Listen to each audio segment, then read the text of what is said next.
setelah dari Lamongan ada beberapa tim yang minta saya, ada beberapa di kota. Tapi karena Sriwijaya punya kebulatan tekad untuk bisa di Liga 1 dan keinginan mereka begitu tinggi dan publikasi saya begitu intens ya, saya ingin memberikan sesuatu yang terbaik untuk itu butuh perjuangan dan keras.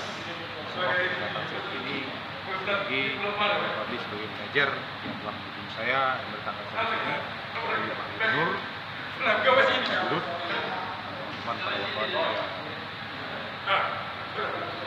memberikan kontribusi untuk Sriwijaya ini.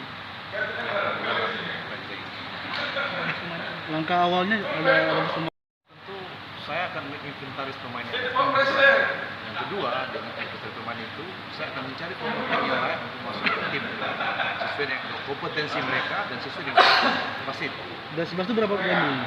Nah, itu yang harus kita bicarakan. Saya kan belum diskusi sama dengan pelatih yang tinggal dengan manajemen siapa yang kita ambil mungkin setelah ini karena kita harus detail.